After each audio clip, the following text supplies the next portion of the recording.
Each personality has within it the ability not only to gain a new type of existence in the environment, in your case, in physical reality, but to add creatively to the very quality of its own consciousness, and in doing so, to work its way through the specialized system, breaking the barriers of reality as it knows it.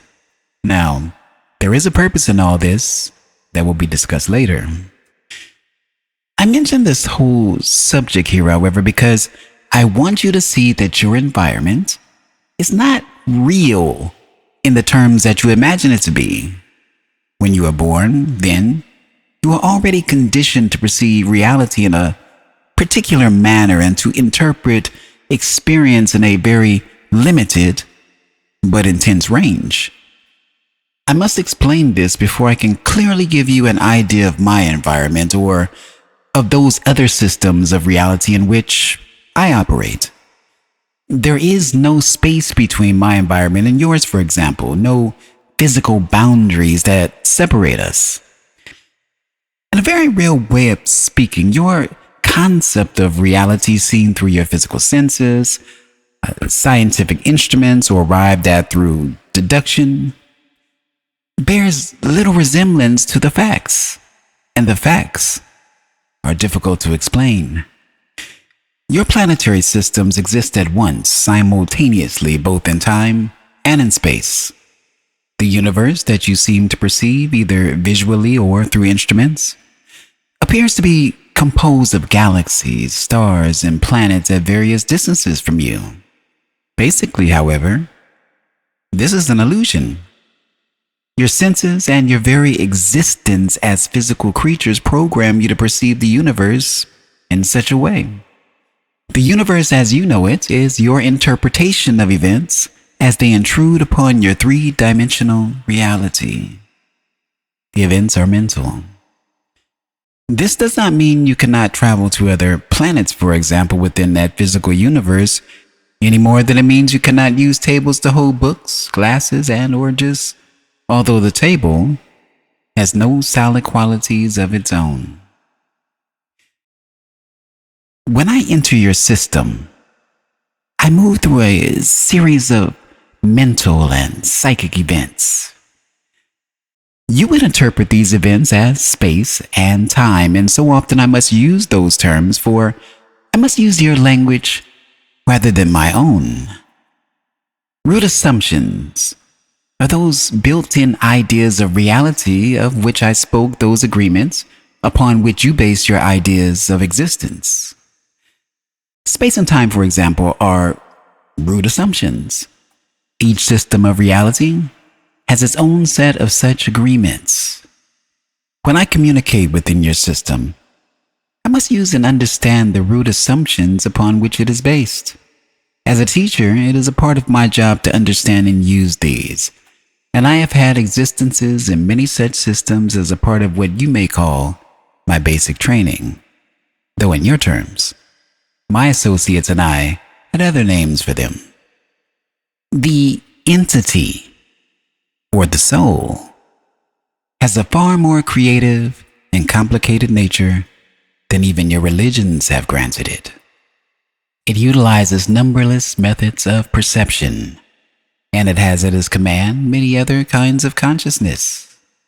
Your idea of the soul is indeed limited by your three-dimensional concepts.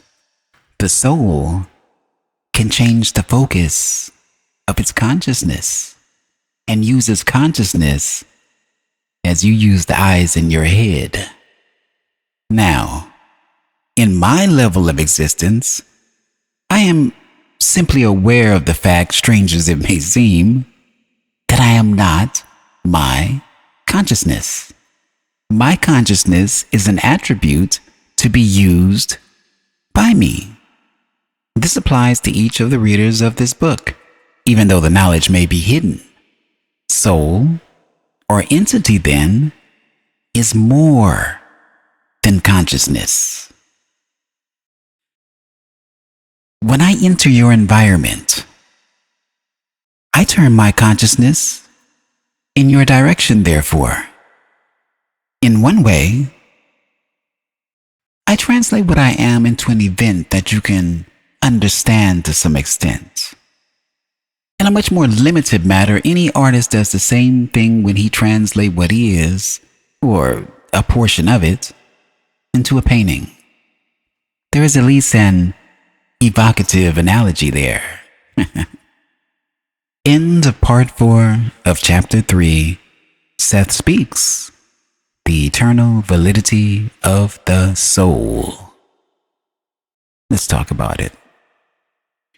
So, in this passage, Seth discusses the concept that each personality possesses the ability not only to adapt to its environment, but also contribute creatively to its own consciousness, breaking through the limitations of its own perceived reality. Seth suggests that the environment is not as objectively real as it appears. That is because we are conditioned at birth to perceive reality within a specific range. Seth explains that there are no clear boundaries between their environment and our environment, highlighting that the universe is perceived as galaxies and planets due to the limitations of our human senses. The universe is seen as an interpretation of mental events imposed on a three-dimensional reality. Seth also notes that they navigate through mental and psychic events which are interpreted by humans as space and time. The concept of root assumptions is introduced, referring to fundamental ideas of reality that are intrinsic to each system of existence. Seth explains to us that communication between systems requires understanding and utilizing these assumptions.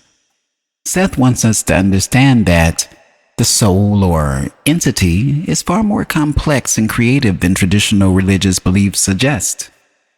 He wants us to realize that the soul possesses various methods of perception and different kinds of consciousness, and the soul is capable of changing focus.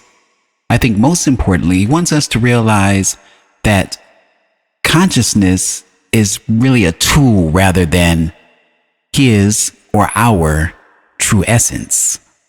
Lastly, Seth wants us to realize that when he or they enter our environment, they translate their consciousness into a form understandable by us, drawing an analogy with how artists convey their essence through their art.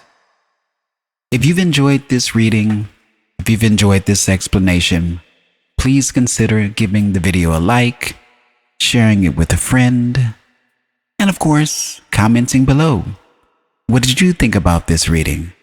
What did you think about what Seth had to say? Or even, what did you think about my interpretation? Don't forget to subscribe for more, and as always, thank you.